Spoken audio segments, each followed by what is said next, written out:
Welcome into That's a Tap with CTDJ. We've been off for a minute, catching our breath, ready for a big end to the year. DJ, you're already in the Christmas spirit with that colour. How you feeling? And good to be here. Good to be talking fights. Good to chat to you, CT, as always. Yeah, man. Like a big couple of weeks coming up. I think we were talking off air. Uh, Closer to the end of the year, I think obviously the UFC has an obligation to offer a certain amount of fights to all the fighters. So you might see some of these cards, getting a lot more stacked than normal. Leading up to the end of the year, we've traditionally seen that. Exhibit A this Sunday, UFC Austin, Dariush Tsarukyan. So yeah, man, like in a good time to be a fight fan. Obviously, the boxing world's been on fire too, but UFC man has been leading the charge in the combat world. So yeah, pretty excited. Yeah, times three, man. UFC Austin, this one, like you said, stacked. You could see some of the fighters on the screen. We're going to go through each of the matchups. We'll talk about our predictions for this one, but we'll look ahead to some of the major fight announcements later in this ep as well Yeah, and get DJ's thoughts and I'm going to give you mine on the announcements and possible announcements that might have leaked out coming into the start of the new year. The UFC always wants to start with a bang, but we're going to finish this year with a huge bang, like you said, man. Yeah, UFC Austin main event. What are your thoughts on it? man, it's a lightweight dream matchup. Obviously, two top performers in that division. We look at the lightweight division in general. It's a big division for the UFC, a star-studded division. You always get stellar fights whenever it's a lightweight division. So in this instance, we're getting a main event with Benil Dariush taking on Arman Tsarukyan. Um, Hey, look, Benil Dariush, the name does not need any introduction. He's fought the who's and who's of this division. He had a strong 10 fight win streak before he ran into Charles Oliveira. So yeah, man. Look, obviously he had that stumble. He believes that that wasn't the best version of himself, and looking at his body of work, you're inclined to believe that. And now he's got another opportunity against that top up and comer, a hungry contender who's hell bent on wanting to get to that title, to climb the top of that mountain. People tend to forget there's a lot that Arman Sarukyan's actually fought Islam Makhachev, the current champion. He did lose, obviously, but some of the grappling exchanges from that fight was insane. Tsarukyan's known for this, the grappling exchanges, that offensive grappling. We saw that with that fight with Gamrot. The only loss in recent time for Armin Tsarukyan. One can argue that that was such a close fight, could have gone either way. Armin Tsarukyan was coming back a lot stronger. His striking is top notch, crisp, clean. Benil Dariush again also is a well-rounded fighter, man. So it's just a lightweight dream matchup, and it's pretty good. A solid main event. Man, it's honestly going to be one of those pick 'em kind of fight where it's hard to say who's going to come out on top. I am expecting this fight to go the distance, though, and I'm expecting to see some really interesting grappling exchanges. The intensity of the fight is going to be quite high. The pace is going to be set quite high as well. But look, two things. I'm keen to see how um, Benil Dariush bounces back, right? Because he's got no easy task in front of him. And then I'd like to see Armin Tarukian now that having he's quite confident when you see the way he speaks and sort of going into fights. He's quite it's that same mentality as the Islam Makachevs of the division, where bring anyone in, short notice fights, doesn't matter. I'll stand up and I'll take the challenge on, and that's the mentality that he has. A very exciting fighter to watch. One of my favorites, to be honest, from the lightweight division. So yeah, look, so I'd like to see how he fares, under the spotlight. He's had main events before, but now you're taking on someone like Benil Dariush, who's a lot more popular in terms of sort of in terms of popularity. Is obviously right up there. How would you go? And it is in front of a crowd as well. I believe most of Arman Sarukyan's main events have been in the Apex, so now it's going to fight in Austin in front of a crowd. We don't know how they're going to be, but like being Darius being the popular fighter, it could be a pro Darius crowd. having said that, this is what makes this fight exciting. Does Arman Sarukian shine and under these bright lights? Can he perform the way he's been performing? So like a lot of exciting things to look forward to. Yeah, definitely. You summed it up. I really love these two dream matchup. Took the words out of my mouth. Benil, the crowd favorite, but the rising Tsarukyan. What is the biggest factor for you in terms of Tsarukyan pulling it out? Like what's going to have to go his way? I think for both fighters, they're very evenly matched up in terms of skill set. Like I said, they're quite well rounded, and especially the likes of Saruk, and you see these new age fighters. They come in. You no longer have these wrestler who's sort of learning some striking, or a striker who's a specialist striker coming in with a little bit. You still get it, but most of these new fighters that are coming in, they're all well rounded, and that's what you're going to get with Armin Sarukian. But what you get on the other side is Benil Dariush, who's also well rounded. We've seen him knock people out, we've seen him submit people, and he can do it all. Right. I think the key to success for both fighters here is who gets to implement their game plan better, who gets to control the octagon, who gets to control the exchanges, dictate the pace of the fight. Right, they're the ones who are going to come out successful naturally. So yeah, and that's where the excitement lies in this matchup because it is so close and evenly matched up. Yeah, exactly, man. Predictions time as we go through each matchup. DJ, what are you thinking in Man, terms of who can win this one, and what does it mean, like for them, individually, each fighter, like if they were to get this win? yeah, look, there's a lot riding for the both of them, right? We saw how hard it was for Dariush to be even considered for a title shot. Like, there were obviously some misfortunes where he had to pull out of his fight against Islam Makhachev before Makhachev became champion. Outside of that, he was on that 10 fight win streak and he still had to sort of fight contenders.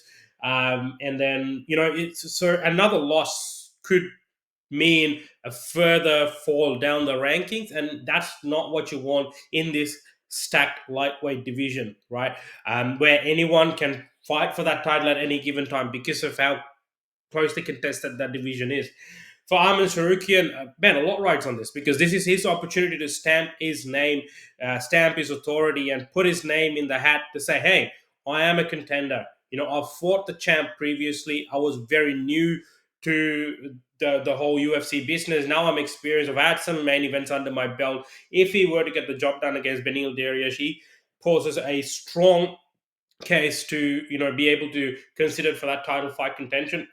How many times do we see fighters injured, pulling out, the next fighter ready is going to get that opportunity. So a lot riding for the both of them. Prediction wise, man, it's really hard. Like, I never like to pick against Benil Dariush because he's so good.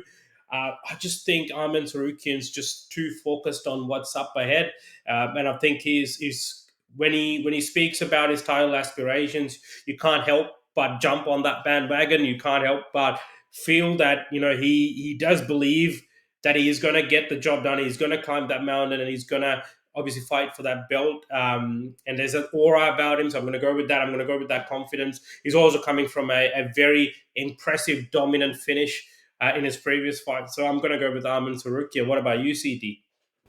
Man, I love it. I love your prediction. Um, I kind of want to go the same, but I kind of feel like let's go with the Benil. Yeah, Let's man. go with Benil, the experience. More of a surprise. I think he might be the underdog. I don't know actually the odds formally, uh, Yeah. but what's important is that both fighters have a really good chance. I really don't see this as being a one-sided kind of fight. Interesting is obviously it's the main event. Uh, 5 rounds. Am I correct Yes, in correct. saying it's Five five rounds. rounds? 5 rounds, correct. Um, I'm just looking at the odds just because you brought that up, and I'm quite excited, keen to see who's the favorite there. It's hard to find the Yeah, odds. yeah.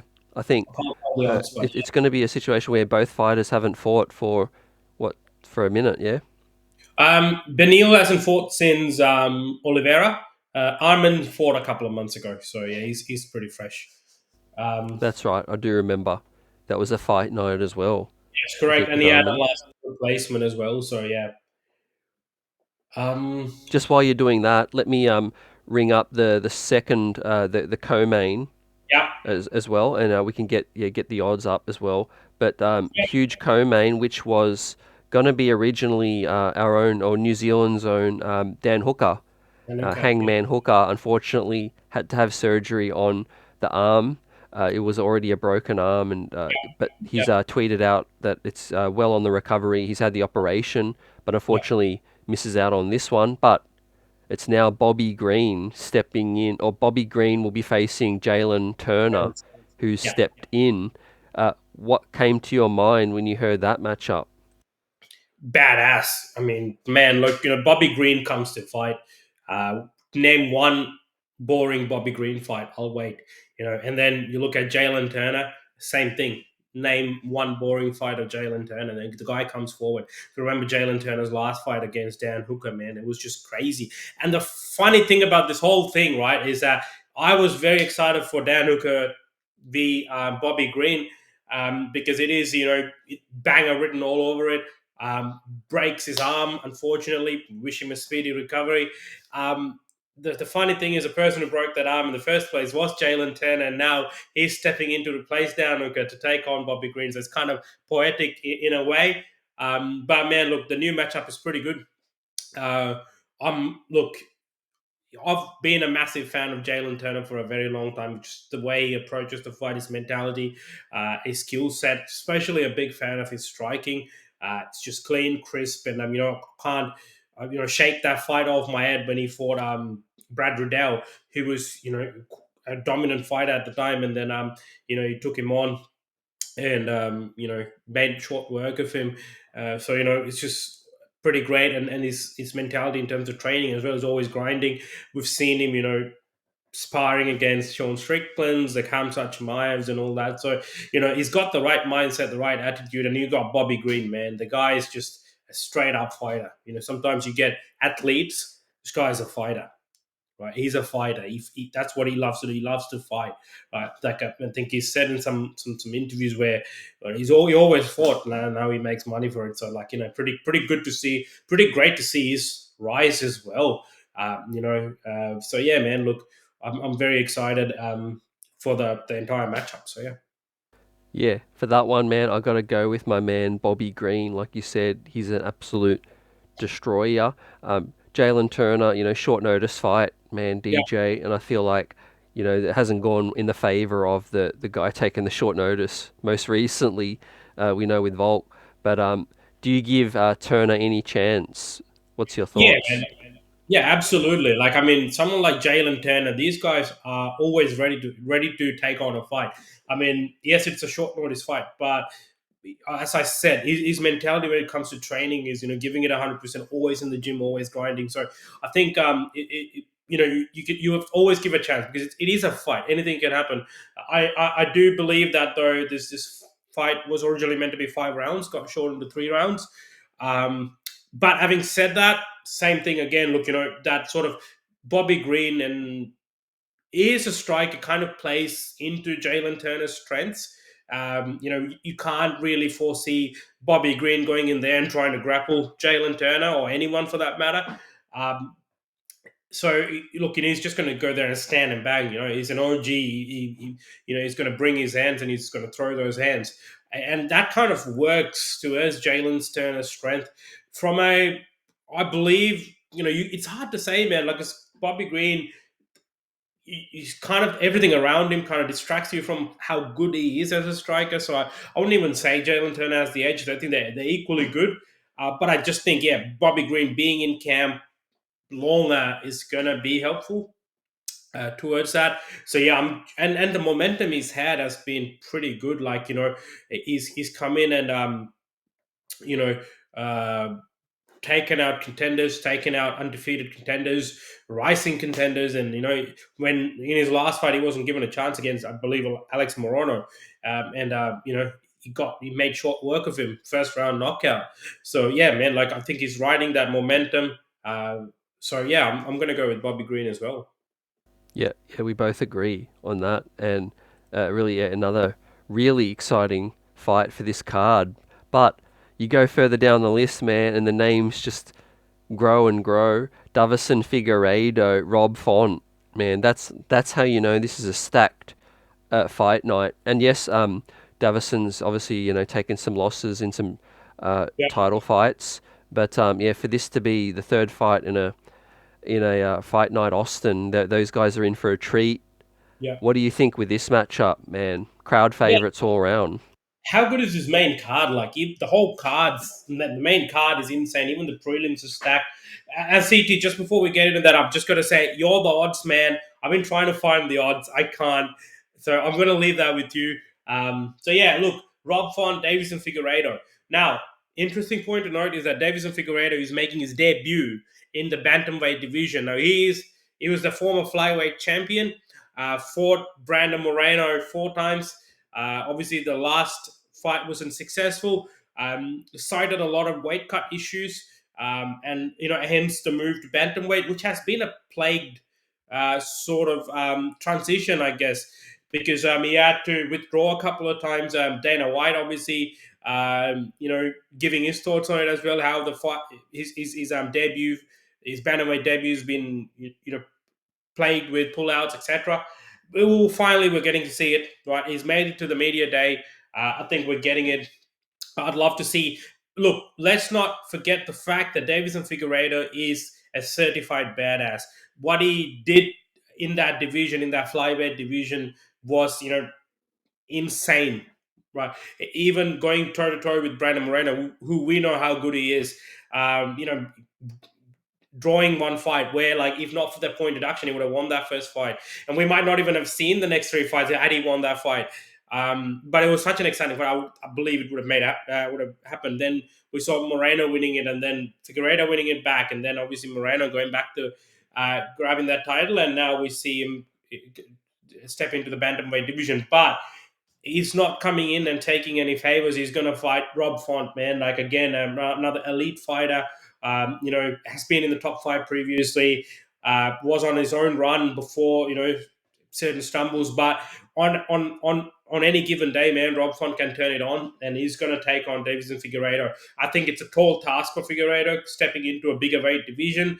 And taking on some of these elite fighters. Skill set wise, Figueiredo's got everything he needs. I think he's very well rounded. He can mix it up. He's tough. Um, but look, we got to wait and see. But Rob Font ain't no joke. So yeah, man, like, it's another pretty exciting matchup. Ain't no joke. That should be the slogan for the UFC's marketing. You're, you're sitting on gold there. UFC Austin ain't no joke. No Man, I joke. got the odds now. Wait till Yeah, you let's hear hear it, it. man. City, Which, let's hear it. which one would you like to cover first? All right, let me take a wild guess. Dariush Tsarukyan. Dariush is the favorite.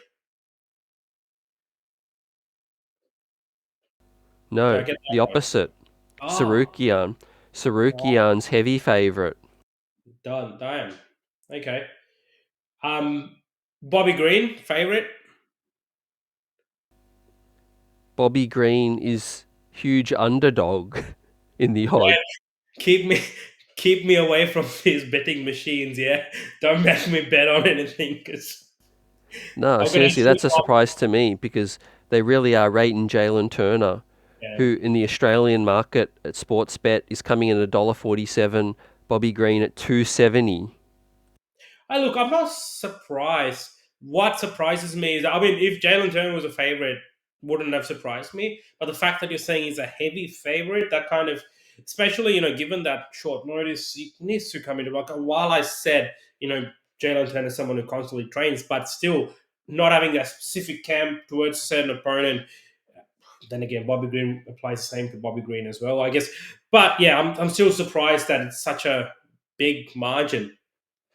Yeah, we might have to get on it.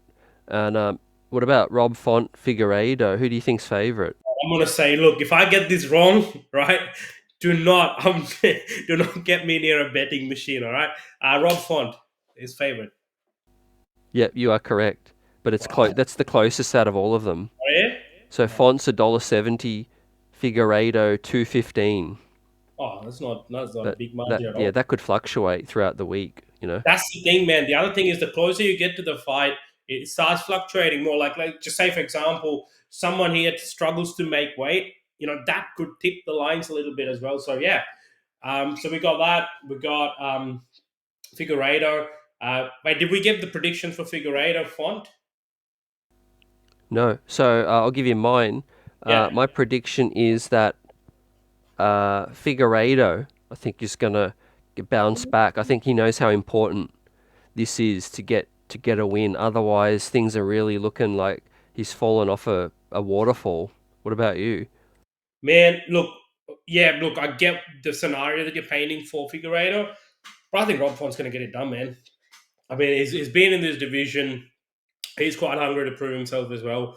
Um, and I guess, like, he'd want an emphatic win. While it's Figueiredo's debut in that division, it's a big name, and a winner of someone like Figueiredo bodes well for Rob Font and sort of what he wants to do. So yeah, I have a feeling Font's going to get it done. Yeah, yeah, I could see that. That's definitely the closest. But the fourth fight on the main card, a guy we're familiar with, Kevin Gastelum and Sean Brady. Talk Sean about Brady two and guys that can actually go to deep waters, man. yeah, look, Sean Brady, and then we got Kelvin Gastelum. I love Kelvin Gastelum purely because he's one hell of an exciting fighter. Man, here's the thing: you pick all these fighters, and it's hard to find a boring fight for any of these guys. I think they've, There they've is done. none. Yeah, look, man, and look, Kelvin Gastelum always win, lose or draw. He always comes to fight. As a result, we get really exciting fights. I mean, that fight with Israel Adesanya to this day is considered as one of the greatest title fights of all time, and I agree 100%. And he's also one of those. Obviously now Sean Strickland and Alex Pereira aside. Back in the day, Kelvin Gastelum was someone who gave one of the hardest fights to Israel Adesanya. So pretty excited to see him. However, going back to welterweight, let's not forget he was in welterweight, had weight cut issues, moved to middleweight, did have a fair bit of success there.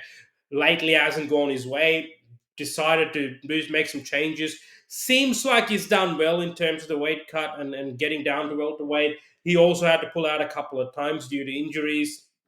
Now he's fighting Sean Brady again, another top contender in the welterweight division, coming off of a loss, obviously to Bilal Muhammad, knockout, and then obviously had the us Australian fight fans would know this. He had that infamous pullout against Jack Della, and then now he's back, and he's fighting Kelvin Gastelum or welcoming him back to welterweight.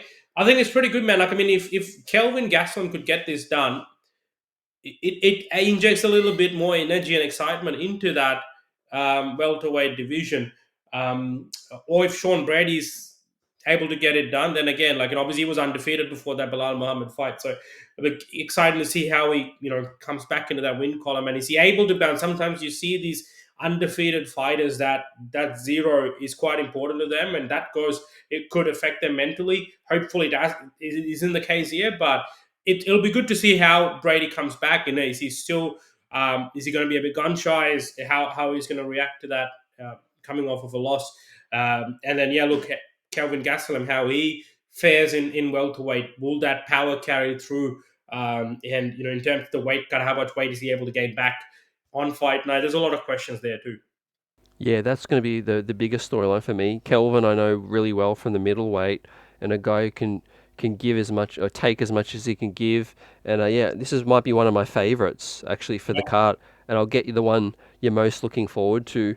But before we do that, let's just power through the rest of the card in terms of the main event and the featured prelim, and then Yep. we'll talk about some of the upcoming exciting announcements for next year. Absolutely. Done, man. Absolutely. Look, Clay Guida, the legend, is fighting in this card.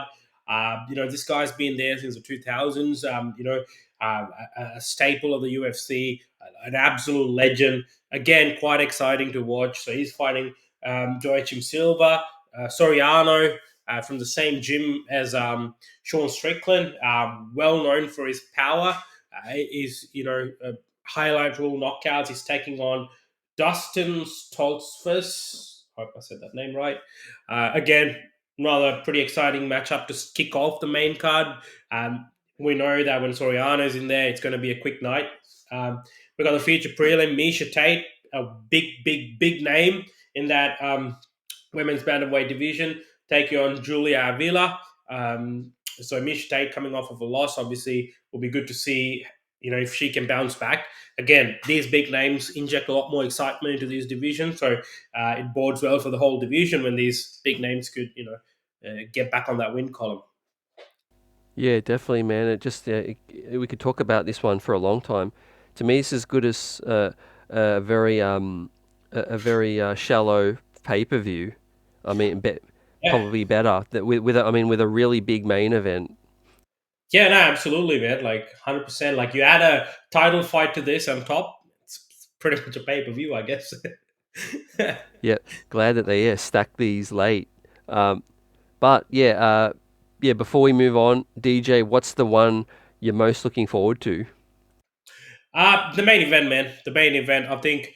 Look, they've both been preparing. There's no short last minute replacements. Two absolute studs, skill wise, up there in that lightweight division. The lightweight division is an elite division. To be an elite top level fighter in that elite division, within that elite division itself, is a huge achievement. To see these two top contenders collide, it's going to be quite exciting. I'm very excited to see the exchanges, the grappling exchanges. Not very many times will people sit and say, "Oh, look, I'm excited to see some grappling exchanges." But when it involves Tsarukyan or the likes of Benil Dariush, you're guaranteed to get some really good fancy wrestling. And also, sort of how they mix it up, their fight IQ, experience versus up and comer, skill set wise, all these things, man. So yeah, I'm excited for the main event. That's the one fight that I'm really really excited for. Yeah, I've got to agree with you. But just as an honourable mention, definitely the two others that I'm also looking most forward to is the Figueiredo Font Yeah, and Brady Gastelum, actually. And absolutely. that's not really a knock on the Bobby Green one. I'm really looking forward to Hooker Green, but the Jalen Turner one just doesn't do it for me as much as those other Yeah. ones. Yeah, no, look, man. Like I said, like any fight in the main card, has the formula to hit it out of the park. So we just gotta sit back, buckle up, and enjoy the ride. That's what it is. Speaking of, right, so we got the arguably the most stacked card of the year to finish with, but we've had some big announcements and some very recent news drop with regarding to a video that leaked with a matchmaking board in Yeah, the war room of Dana White's office, UFC, Michael Venom Page, relating to a potential fight with Holland, Kevin yeah, Holland. But we had the official announcements with Volkanovski, Topuria in February next year, which is going to be in Anaheim, Anaheim. Yeah, California. yeah, And we obviously have to kickstart the year the big main event in January, Dricus Duplessis versus Sean Strickland, yeah. plus anything else. Have I missed? Have at it, DJ. Nah, man. Like I think you've covered everything. I think the big talk of the town has been that MVP fight. Obviously, someone's frozen that frame and been able to extract that war room footage of MVP v Holland. Since then, Holland's come out and said, "Look, hey, I haven't been offered anything." But then again, could be all part of the game, right? This is rumored to be taking place in that January UFC 297 card in Canada. Um, Obviously, we got UFC 296 before UFC 297, which in itself is a stellar card to end the year with. I don't think we can do any justice just talking about that here. We'll have a dedicated episode just to talk about UFC 296, headlined by Leon Edwards v. Colby Covington for the welterweight title, and Alexander Pantoja v. Brandon Royval for the flyweight title. So outside of that, man, yeah, look, I'm not sure how accurate that. I mean, look, if it's in the war room, if it's there, you gotta believe, it's a possible matchup. It's a possibility.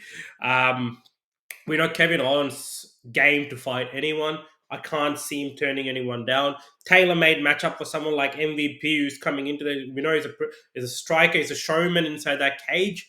It'll be an interesting test for him coming in from Bellator to the UFC. We've seen Bellator fighters coming into the UFC and finding success. We've had Eddie Alvarez, who came in from Bellator. We've had Michael Chandler, who's about to fight Conor McGregor, fought for the title.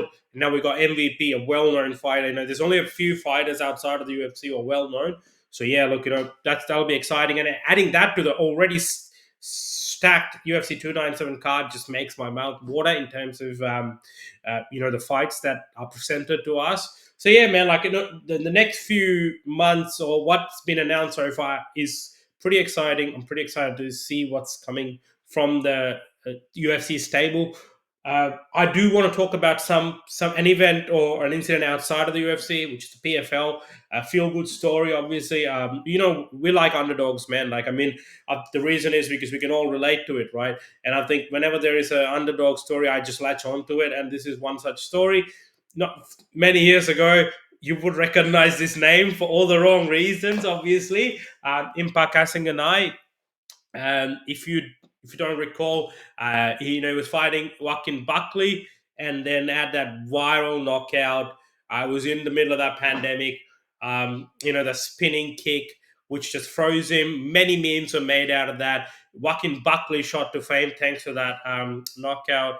And then we've seen that replayed that many times, right? And now, I mean, we haven't really been privy to what's happened since that. He was obviously cut from the UFC, had a tough time, and there's an interview about him, I believe on MMA Hour, and he's spoken to a few people. It's a very heartwarming story, there's a lot of sad parts to it as well in terms of what he had to go through in terms of sleeping in his car, etc. But man, nothing better than seeing these kind of people being able to, break those chains and come back and rise back to the top. He is a champion now. He has, I believe, trying to find who he fought recently. Let me just check. He has fought in Eagle FC as well. So yeah, PFL 10. He fought Josh Silveira, who is actually a son of a coach of American top team. Beat him, and doing so became the PFL light heavyweight, champion. Won that tournament as well, which means he gets $1 million. So man, it's a really, really good story. So I don't know about the call out though. He calls out Francis Ngannou after that. I know you get a guaranteed 2 million to fight him, but man, that's a that's a scary call out. He seems That's a quite huge, confident about that as well. yeah, that's a huge division, a huge way to come from. Where he came from, what, lightweight or welterweight, middleweight, right, up to light heavyweight, and then he wants to go Middleweight, more. quite heavy, yeah. Yeah, I agree with you. Yeah, I love that story. I was watching that live when it happened, the viral knockout of Yeah. Buckley knocking out Kasanganai during I remember you the messaging me. pandemic. I remember you messaging me, and man, look, it was indeed a viral knockout, but it kind of shows that those moments don't define a person. It's a fight; anything can happen. Sometimes you're on the receiving end of a nasty knockout like that. But look at this. Fast forward a few years, guess what? You're now the champion in another organization, and you've made a lot of money. And it's only going to be upwards from here, right? And what's another heartwarming thing is to see a lot of these people latching onto this story. It's encouraging to see that. So yeah, very happy for Impact Hansing and I. Obviously, guaranteed we'll see him fight again. Hopefully, not Francis Ngannou. Hey, look, the guy's confident if he wants to fight light heavyweight, heavyweight, one more jump. But like you said, coming from middleweight to go up to heavyweight it's a whole different story, because you're looking at being 185, 205 to all of a sudden Francis Ngannou is 265, right? It's not an easy task. So yeah. Yeah, most definitely. It isn't. But yeah, that's why we love this sport, because yeah, it's the ultimate underdog sport. Rocky Balboa. As long as you got two of these, and Yeah. in case of MMA, elbows, fists, kicks, knees, you've got a chance. Your opponent goes to sleep literally for a minute, and then they can really go to sleep for longer than a minute. Before we wrap this one up, man, I got an impromptu question to close this one out for you, Let's man. hear it, As brother. we look ahead to the new year, what is one or two matchups for you personally that must happen in 2022? Where the point where if it doesn't happen, you'll be like bummed out.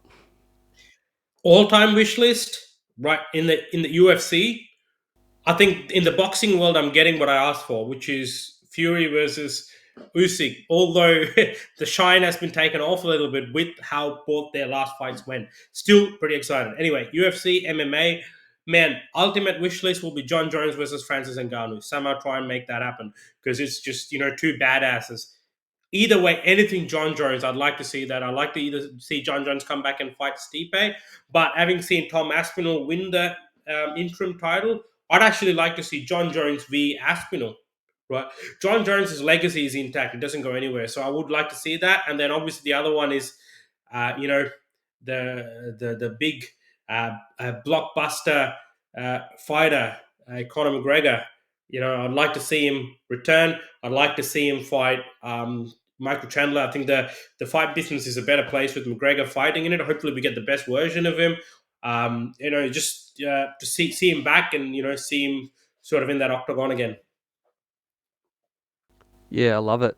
You actually took definitely the Connor one from me. I had that down, and I can't disagree with Jones Aspinall or Jones Francis. I went more a little realistic, and I hope we get the Jones Stipe Yeah, one. yeah, man, But 100%. I'm yeah, I'm really more skeptical that we will because last we saw Stipe, he looked older than 50 years old. Limping in terms of that. All But the Modelos, bro. It's all the Modelos. Um, yeah, hey, we'll be talking like 400 days, or like probably no 800 days since he would have even one of stepped the into an longest. octagon. Man, I was thinking of all these fighters we haven't seen in a while, and I was thinking, where the hell is Brian Ortega? We haven't seen Brian Ortega fight in a very long time either. It seems like I heard there's rumors that they're gonna do the um, what's his name? The Mexican fighter who fought for the title. Oh, damn, such a good fighter. Um, damn, he fought Alexander Volkanovski in July. El Pantera. Yes, yep, El Pantera. What Yep. was his? I need to get his Um, name. This is embarrassing. It's a top fighter. Um, yeah, it slips my mind as well. Um, Jair Definitely. Rodriguez. Yair, yeah, Yeah, that's it. they're going to fight. I think he's going to repeat. They're going to do that fight again because while Yair Rodriguez won the fight last time, it was due to an injury to Brian Ortega. So they're going to want to see that again, which I'm not no complaints. Right, Rodriguez has lost to Volkanovski in a dominant fashion. Ortega's hasn't had a fight in a while, so it's a good sort of fight to run back. Hey, talking of throwing all these fights into our wish list, hey, we might even see Izzy Adesanya v Alex Pereira for the light heavyweight title. Who knows? Yeah, add that to the list. Maybe Sydney, maybe Yeah, Australia. But yeah, I actually missed my second. The other one, I got to agree with you, Conor McGregor, and I think his first fight back will be Chandler. But for me, if there's one Conor fight next year that I would love to, have the year finish and say we've got this, was Nate Diaz we Conor want to see trilogy. trilogy. Yep. I think we just have to see it. Like they're both at that perfect stage, and I think given the good relationship that UFC and Nate has, I think you'll end up Yeah, having a nice swan song. especially if the fight with Chandler doesn't go McGregor's way, it makes a lot more sense to do that fight now. Because if he doesn't get the job done against Chandler, you gotta say even the diehard of fans have got to say, look, that's probably it for title contention because that division is no easy division to compete in. But again, you never know, man. McGregor is a special individual, right? But yeah, look, absolutely. I for a second thought you were going to say I like to see him fight Makachev for the title. No, I think we might see Connor maybe look at try to prolong his career, and with the leg injuries, maybe move more towards boxing or bare Yes. knuckle. Even that way, he can actually do it for a lot longer and make some blockbuster bouts too, like Canelo. The damage you get doing bare knuckle, I feel like, I don't know, is it worth trading that balancing of injury? But boxing, man, I like that idea. He's a good striker, he's a good boxer. I mean, if he dedicated his time just to that craft, maybe, we could see him. I mean, obviously age is not on his side. Having said that, he could, he went 10 rounds with Floyd Mayweather, let's not forget that. While Mayweather was retired at the time, he was not like over the hill or anything. He just retired, having beaten Manny Pacquiao. So yeah, look, it's boxing. I like that. I like that. And you just reminded me. Speaking of, we're getting one of the deepest boxing cards in a minute Ooh. with Anthony Joshua. We're getting Roy Jones. We're getting a who's who. Wilder's fighting in the same card, man. Like, man, this Riyadh, they they they're killing it, man. They're putting all the fights that we wanted to. We wish and we hope that they keep doing what they're doing. Oh, Joshua, man, we got to see Joshua, Wilder. They're all of them in the same stage. Which, how big is that? And then Eddie Earn. We've seen photos with Eddie Earn and Wilder. So it seems like that matchups, not too far away. Wilder versus Joshua. So yeah. Yeah, I love it. And yeah, let's wrap this thing up. It's been a great episode after we've been on a little break for a minute, but we're back well and truly and going to end this year with a bang with this one. And then, yeah, look forward to our recap of this one and then our preview of the big UFC December pay-per-view, CT and DJ. This one's a wrap.